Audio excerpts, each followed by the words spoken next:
একজন বিশ্ববিখ্যাত মুফাসসির হযরত আব্দুল্লাহ ইবনে আব্বাস রাদিয়াল্লাহু তাআলা আনহুমার ছাত্র মুজাহিদ ইবনে জাবার রাহমাতুল্লাহি আলাইহি। মুজাহিদ জগৎ বিখ্যাত মুফাসসির ছিলেন, তাবিঈ।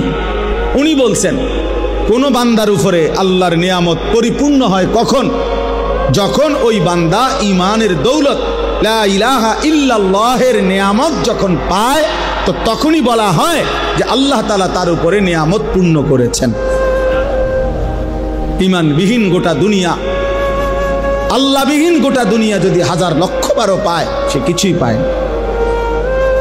আল্লাহকে পেয়ে গোটা দুনিয়া যদি কিছু না পায়, সে কিছুই হারায় নাই।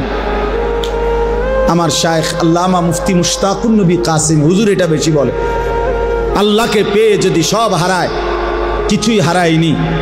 আল্লাহকে না পেয়ে যদি সব পায়, কিছুই পায় না। মুজাহিদ আজম আল্লামা শামসুল হক ফরিদপুরি রাহমাতুল্লাহ এটা বলতেন, তুমি আল্লাহকে পেয়েছ, সব পেয়েছ, তুমি আল্লাহকে পাওনি, কিছুই পাও।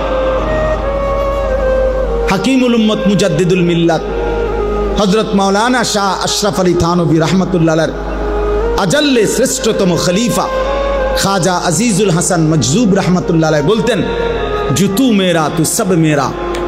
আল্লাহ যখন আপনি আমার, সবই আমার, আসমানও আমার, জমিনও আমার। अगर एक तो नहीं मेरा तो कोई शाई नहीं मेरा। আপনি আমার নাই নয় তো আমার আর কিছুই না। যার আল্লাহ নাই তার কিছুই না, যার রব নাই, যার মালিকের সাথে বন্ধন নাই,